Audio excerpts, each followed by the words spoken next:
তুমি ভরতেও পারো। কথা বল না কেন? মসজিদ খালি করে দিয়েছে করোনা নামক জুজুবুড়ির ভয় দিয়া, করোনার নাম তুলছি জুজুবুড়ি। আপনারা জুজুবুড়ি একটা বাংলা শুনছেন না? জুজুবুড়ি একটা প্রবাদ আছে, দেখছেন জুজুবুড়ি রে? আপনার দাদির নাম জুজুবুড়ি, আপনার বাপের দাদির নাম জুজুবুড়ি। এই গ্রামে কে আছে জুজুবুড়ি? অথচ জুজুবুড়ি নামটা চলে আসতেছে। এই জুজুবুড়ি যেমন নাম আছে, আসলে সেই বুড়ি নাই, তেমনি করোনা একটা জুজুবুড়ি, আসলে তার কোনো বাস্তব নাই। তা প্রমাণ করেছে আমরা মাদ্রাসার হুজুররা। আল্লাহর রহমতে স্কুল কলেজ এই সব কিছু বন্ধ ছিল, আমরা মাদ্রাসা বন্ধ করি নাই, আমরা মাদ্রাসা বন্ধ করি নাই। আর ওই সময় মাদ্রাসায় ছাত্র বেশি হয়েছে, প্রাইমারি বন্ধ, কেজি কিন্ডারগার্টেন বন্ধ। বাচ্চারা বাড়ি থেকে মা বাবারে বিরক্ত করে শেষ করে বেলায়, দায় থেকে কয় তাড়াতাড়ি মাদ্রাসায় যা, মাদ্রাসা খোলা আছে। আল্লাহর রহমতে মহিলা পুরুষ মাদ্রাসাগুলো এই সময় বেরিয়ে গেছে। মাদ্রাসার স্পেস যতটুক তার চাইতে ছাত্রছাত্রী বেশি হয়েছে। আর সুতি দিতে জায়গা পাই না, ঠ্যাঙের মধ্যে পাও ভরে দিয়ে একেবারে ইলিশ ফাইলিং এর মতো কাট কাট করে শুয়াইছি। একটা নাকের নিঃশ্বাস বাড়াই আর একটা নাক দিয়ে ঢুকে ফাঁসাইতে পারাই চলে গেছে। আল্লাহর রহমতে পথে করোনা দাঁড়াতে সুযোগ পাই না। কতক্ষণ ঠিক না? আমি সারা বাংলাদেশ ঘুরেছি, একটা মাদ্রাসার ছাত্র করোনায় মারে নাই। যদি করোনা শুয়েছে হইতো তাহলে মাদ্রাসার ছাত্র শিক্ষক থাকতো না। করোনা নামক জুজুবুড়ির ভয় দিয়া সারা দেশের মসজিদ মাদ্রাসা স্কুল কলেজ সবই বন্ধ করার চেষ্টা করেছ।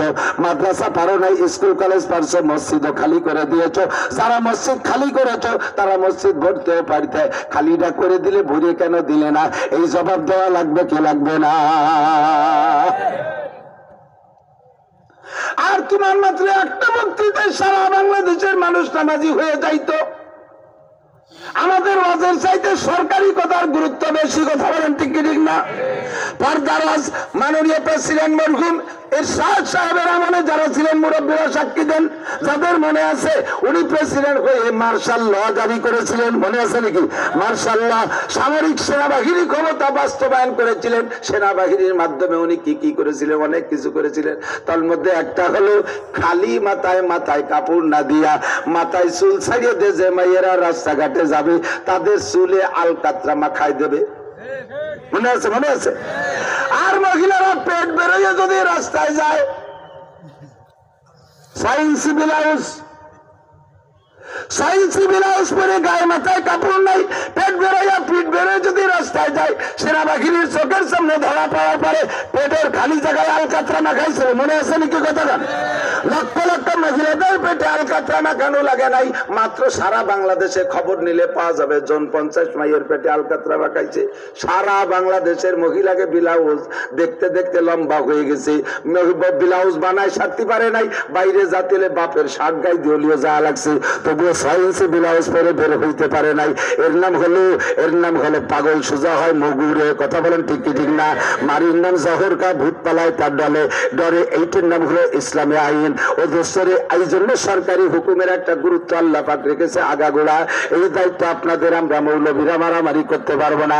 আমরা শুধু মিঠে ভাষায় ওয়াজ করে দেব, এই হুকুমটা বাস্তবায়ন করবেন আপনি।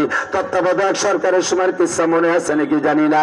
আল্লাহু আকবার। তত্ত্বাবধায়ক সরকার, এই যে আমলিগের এই 4 টার্মের আগে ফখরুদ্দিন, ইয়াজউদ্দিন, মঈনুদ্দিন, তিনউদ্দিনের বাংলাদেশ ছিল। মনে আছে? ওই সময় আইন ছিল এক রিক্সায় 2 জনের বেশি 3 জন উঠতে পারবে না। মনে আছে? আমি গেছি সদরপুর, যাওয়ার পরে সদরপুর, ফরিদপুরের সদরপুর, যে মাহফিলের পরে যে বাড়ি খানা খাবো, আমি কিস্সাটা আগে পত্রিকায় পড়েছি। ওই বাড়ি যাওয়ার পরে তারপরে বলতেছি, ভাই আপনারা তো ওই লোক আর্মির চাকরি করে, রানিং ছিল বড় জুয়ান। আমি কই আপনারা তো আর্মির চাকরি করেন, তত্ত্বাবধায়ক সরকারের সময় কি কি করছেন, এইগুলো আপনারা করছেন? কয় হুজুর আপনি যে গল্পটা বলতেছেন ওইটা আমি নিজে হাতে করেছি। খুলনার গল্প। এক রিক্সায় 3 জন উঠছে, এক রিক্সায় 3 জন উঠছে। নতুন রাস্তার মোড়ের থেকে এই দিক আসতে যাইতেছে, চিত্রালীর মোড়ের দিকে আসতেছে। এক রিক্সায় 3 জন, সিট মতো 2 জন মেয়ে উঠছে, সিটে 2 জন মেয়া। আর ওদের উপরে, যে সিটের উপরে এলাম দেওয়া ছিল না, ওর উপরে উঠছে 4 দাঁতের বাছুরেরটা। ওই 2 জনের গালের উপর যে পাও ঝুলাই দিয়ে প্রায় বেচতে চলে যার গায়টা, ও গুনগুন করে সিদরাতুল মুনতাহায় চলে যাচ্ছে গান গাতে গাতে। রিক্সাওয়ালার দমের নাড়ি পিছন দিয়ে বেরোয় যাচ্ছে। 3 জন উঠে পারা যায় নাকি? আর ও জায়গার রাস্তা তো আগাগোড়াই খারাপ। ওই সময় আর্মিরা টহল দিচ্ছে, উনি আমারে বললেন হুজুর আমরা তো এটা নিষেধ করেছি, সরকারের হুকুম, এক রিক্সায় 3 জন উঠতে পারবে না। চোখের সামনে পেঁচে গেছে, সম্পূর্ণ ব্যতিক্রম। আর আমরা যে কয়জন ওখানে ডিউটি করতেছিলাম সব কয়জনই ইসলামিক মাইন্ডের, অধিকাংশ আমরা মাদ্রাসায় পড়া। আমরা তো এই আকাম গুলো খুঁজে দুলাই দেওয়ার জন্য পাইছি, যখন রিক্সাওয়ালারে দাঁড় করে তার পাশায় তুলে 3 বাড়ি মারি দিছি। পাশায় 3 বাড়ি খাই, ও তো বেকা হয়ে গেছে, ও কান্তি যায় কয় স্যার আল্লাহর কিরে আমি উঠাই নেই, আমি কোনো মতে উঠাবো না, ওই শয়তান লাদ্দুর উপর উঠছে। এবার শয়তানটারে কলার ধরে নামায় তার বাসায় আর দুনিয়া। 2 জন পুরুষ, একজন রিক্সাওয়ালা, একজন রিক্সার 3 তলায় উঠছে, আর মাঝে 2 জন মহিলা। পুরুষ 2 জন বাড়ি খাইছে, মহিলা 2 জন খাই নাই। এখন ওই মহিলা 2 জনের সাথে যেটা উপরে উঠছে, ও চিন্তা করলো জীবন ভরে ওরা আমারে খেপায় বেড়াবে, কাজেই ওকে ও কিছু খায় নীতি আয়। ও কয় স্যার আল্লাহর কি আমি এ জায়গা কোনো মতে উঠবো না, আমি জানি এক রিক্সায় 3 জন ওটা হারাম।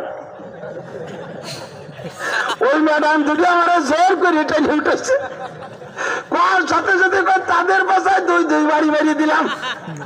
আর্মির বাড়ি তো ফেরত দেওয়ার কায়দা নেই, তো পুলিশটা তো কিলে গিরি হবে। পাশায় সবাই 2 জুড়ে মারিয়ে দিয়ে এবার খালি হাতে ছেড়ে দিলাম, রামায়ের পর্যন্ত। এবার রিক্সাতে 3 ডেরে নামাই কইলাম 3 জনের রিক্সা গাড়ে কর। আমরা দূরে বসে 3 জনের গাড়ি রিক্সা উঠে দিচ্ছি, মাইয়ে 2 ডেরে পিছনে 2 চাকা, আর ওই ধামড়া নাড়ে দিচ্ছি সামনের চাকা। 3 জনের গাড়ি রিক্সা উঠে দিয়া এ পর্যন্ত চেষ্টা। এবার রিক্সাওয়ালা এরকম তুই উঠে পাই, রিক্সাওয়ালা কোনো মতে উঠবে না, কয় স্যার মাইর দই যা খাইছি খাইছি, ওর উপরে উঠা যাবে না, ওরা মরি যাবে না। ভাই আমরা ভাসে আছি, মরার আগে বাসায় দিবানি, উঠতে হবে তো। আমরা দৌড়ে রিক্সাওয়ালারে রিক্সার মধ্যে উঠাই দিছি। দেখি 3টা ঘটনা শুরু হয়ে গেছে। কয় স্যার কদ্দূর নিতে হবে, কয় যাদ্দুরিতে আইসি সাদ্দুর, যেখান থেকে আইসি সেখানে যাইতে হবে। সাদ্দুর যাইতে পারে না, এর মধ্যে 3 জন বসে পড়ছে। ঘাড়েতে রিক্সা নামায়, রিক্সাওয়ালারে নামাইতে কইলাম ওভারলোডের মজা চাক।